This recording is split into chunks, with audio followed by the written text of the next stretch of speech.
अस्सलाम वालेकुम, क्या हाल है आप लोगों के। मेरा नाम सईद इस्माइल तनवीर है और आज की इस वीडियो में हम बात करेंगे ब्यूरोक्रेसी के ऊपर कि ब्यूरोक्रेसी क्या है और उसके क्या प्रॉब्लम्स हैं। तो मुझसे हमारी एक स्टूडेंट है, उन्होंने मुझसे कहा कि ब्यूरोक्रेसी के जो प्रॉब्लम्स हैं उसके जो वर्डिंग है यानी कि हेडिंग जो होती है उसके जो मीनिंग थे वो उनको पता नहीं चल रहा था और उसके अंदर उनके जो पास जो नोट्स थे उसमें जो डेफिनेशन थी वो भी ऐसी थी कि मैंने जब पढ़ी मुझे भी समझ में नहीं आई। तो आज मैंने पूरा दिन बैठ के ये जो प्रॉब्लम्स थे इन पे रिसर्च किया और इनके जो मतलब थे वो समझे और जो इनकी डेफिनेशंस थी उसके बारे में थोड़ी बहुत नॉलेज मैंने आज जमा की थी। तो मैंने सोचा मुझे उनको बताना था, तो मैंने सोचा मैं वीडियो रिकॉर्ड कर लेता हूँ ताकि बाकी लोग अगर ये सर्च कर रहे हैं या उनको इसमें कोई मसला आ रहा है तो इस वीडियो से उनको कुछ फ़ायदा ज़रूर होगा।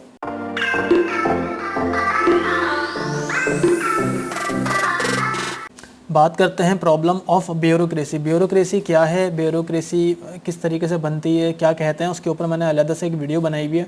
उसका लिंक मैं इसी वीडियो के डिस्क्रिप्शन में दे दूंगा और ब्यूरोक्रेसी से और भी रिलेटेड मैंने कुछ टॉपिक्स पे वीडियो बनाई हुई है, उसका लिंक डिस्क्रिप्शन में दे दूंगा वीडियो की।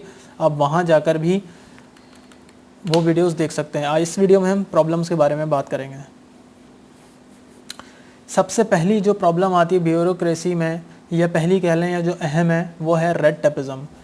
रेड टेपिज़म में क्या होता है कि ये मैं उस लिहाज से बता रहा हूँ कि अगर किसी का एग्ज़ाम है, अगर कोई किसी से पूछे कि भाई ब्यूरोक्रेसी में प्रॉब्लम्स क्या क्या आ सकती हैं, तो उनमें ये वजूहातें जो 6 पॉइंट्स मैंने निकाले हैं, और भी थे और कि मुझे कुछ मतलब भी समझ में नहीं आए कि मैं किसी को बता सकूं कि भाई समझा सकूं, ये ऐसे थे इसके ऊपर मैं बात कर सकता था। तो पहले जो इसमें पॉइंट है रेड टेपिज़म, इसकी मैं एग्जांपल देता हूं कि जब हम अदालतों में, कोर्ट्स में जब जाते हैं, कोई केसेस चल रहे होते हैं, तो वहाँ पर एक उनका बंदा होता है जो असिस्ट करता है जज को। जज के साथ एक बंदा होता है, वो फाइलें जमा कर रहा होता है कि अब नेक्स्ट जो केस है वो किसका सुना जाएगा, इसके बाद किसकी बारी है, इसके बाद किसकी बारी है। तो वहाँ फाइलें जमा होती रहती हैं और उस पर रेड टेपिज़म को हम ऐसे भी जानते हैं कि अगर आपने देखा होगा कि कुछ फाइल ऐसी होती हैं जिनके ऊपर लाल कलर का एक बैंड बना हुआ होता है। तो उसको वो जो रेड बैंड होता है उसको कहते हैं, यानी कि एक किताब को अपने बंद करके रखा हुआ है, मतलब वो खुल ही नहीं रही है, उसका नंबर ही नहीं आ रहा। तो वो बंदा क्या करता है, जो जज के साथ होता है, जब केस की सुनवाई होती है तो जो बंदे लाइन में खड़े होते हैं वो समझते हैं कि अगला केस हमारा सुना जाएगा, लेकिन वो क्या करता है, वो उनकी फ़ाइल ऊपर लेकर ही नहीं आता। यानी कि जो जान पहचान के लोग होते हैं या जो उनको पैसे देते हैं या जो करप्शन करते हैं, उनकी फ़ाइल वो पहले लाता है ताकि इनकी जो सुनवाई वो पहले हो, ताकि वो जल्दी फ्री हों। और जो जान पहचान के नहीं होते उनकी फ़ाइलें नीचे रख देते हैं, या किसी से दुश्मनी हो गई, किसी ने पैसे नहीं दिए, कोई प्रॉब्लम हो गई, तो उनकी फ़ाइल दबा कर रख लेते हैं। वो उनका नंबर ही नहीं आता कि उनका जो प्रॉब्लम है वो सॉल्व हो। तो ब्यूरोक्रेसी में ये प्रॉब्लम बहुत ज़्यादा देखने को आता है कि आपका नंबर, जो एक प्रोसेस होता है ब्यूरोक्रेसी की, जो ऑफिसेज होते हैं जहाँ पर वो लोग काम कर रहे होते हैं, वो पब्लिक के लिए तो काम कर रहे होते हैं। पब्लिक वहाँ जाती है अपना काम लेने के लिए। अगर कोई बंदा पेंशन लेने के लिए जा रहा है तो वो पेंशन का उसका नंबर नहीं आता, उसकी फ़ाइल घुमा देते हैं, फ़ाइल आगे पीछे कर देते हैं। तो ये सबसे बड़ा एक प्रॉब्लम आता है। उसके बाद जो प्रॉब्लम है लॉन्ग हिरार्की। लॉन्ग हिरार्की का मतलब ये होता है कि पहले तो हिरार्की समझे, हिरार्की क्या होती है, इसके ऊपर भी मैंने वीडियो बनाई है, उसका लिंक भी दूंगा डिस्क्रिप्शन में। हिरार्की मतलब होता है कि पोजीशन आपके ऑफिस में कितनी है, कितने लोग आपके काम कर रहे हैं, कितने पोजीशन होल्डर हैं। क्योंकि अब फॉर एग्जांपल अगर एक घर में 10 लोग हैं और एक घर में 2 लोग हैं, तो वहाँ पे क्या होगा, 2 लोग जहाँ पर हैं वहाँ पे अगर किसी को कोई फ़ैसला लेना होगा तो वहाँ पे 2 लोग आपस में फ़ौरन फ़ैसला करेंगे और काम आगे शुरू हो जाएगा। जहाँ 10 लोग होते हैं वहाँ पर अगर कोई भी आप काम शुरू करना चाह रहे हैं तो आप बोलेंगे नहीं, पहले मैं इससे परमिशन लूँगा, उससे मशवरा करूँगा, वो कहेगा तो मैं करूँगा। इसी तरह गवर्नमेंट में भी यही होता है, क्योंकि वहाँ लॉन्ग हिरार्की होती है, लॉन्ग पोजीशंस होती हैं, तो वो उसके साइन चाहिए होते हैं, फिर उसकी अप्रूवल चाहिए होती है, फिर उसकी साइन चाहिए होता है। इस तरह करके वो एक जो छोटा सा काम होता है वो इतना लंबा बढ़ जाता है कि किसी भी एक बंदे ने साइन नहीं किया, अप्रूवल नहीं दी, तो आपका काम रुक जाता है। तो ब्यूरोक्रेसी में एक प्रॉब्लम ये भी आता है। जो थर्ड प्रॉब्लम है यहाँ पे है वो है इम्पेरियलिज्म।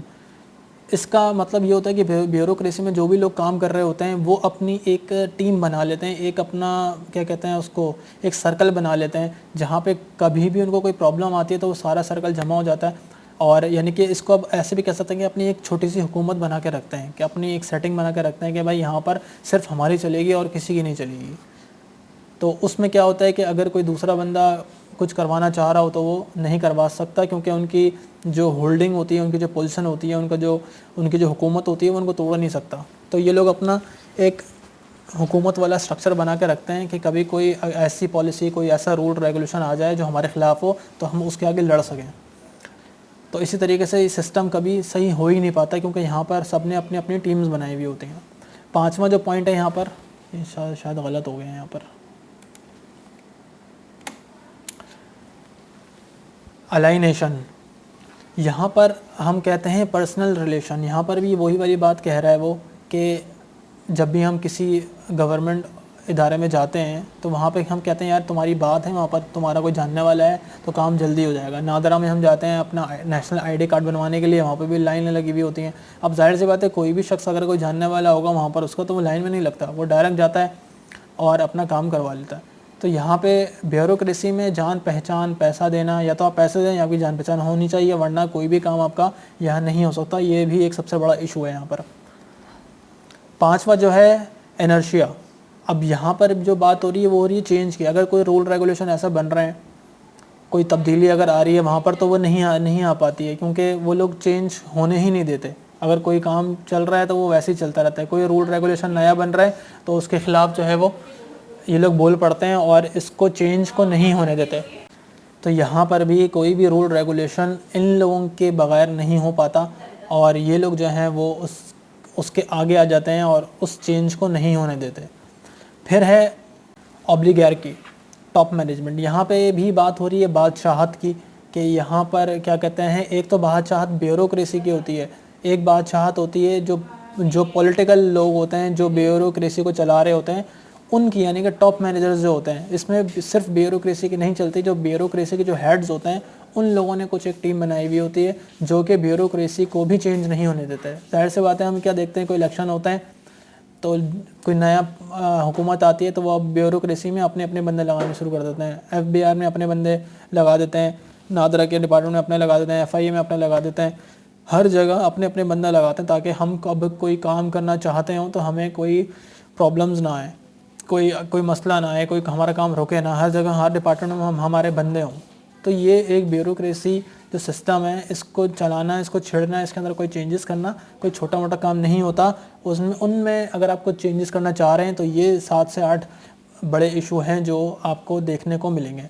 तो ये मैंने आज जो छोटा मोटा थोड़ा बहुत समझा, जो मुझे लगा कि हाँ मैं इस पे बात करूँ, तो शायद मुझे पता है कि इसका 100% आपको नहीं समझ में आया होगा, क्योंकि ये मैंने आज ही एक जो मैंने पढ़ा है वही मैं आपको बता रहा हूँ, क्योंकि ये मेरा टॉपिक है नहीं और ना मैंने इसके ऊपर ज़्यादा वर्क किया है। लेकिन जो मेरी अंडरस्टैंडिंग थी इसको पढ़ने के बाद वही मैंने आपसे डिस्कस किया है। अगर मैंने कोई चीज़ ऐसी गलत कही हो जो आपको पता हो कि मैं गलत कर रहा हूँ, आप उसको बिल्कुल निशानदेही कीजिएगा, मैं उसको बिल्कुल ठीक करूँगा।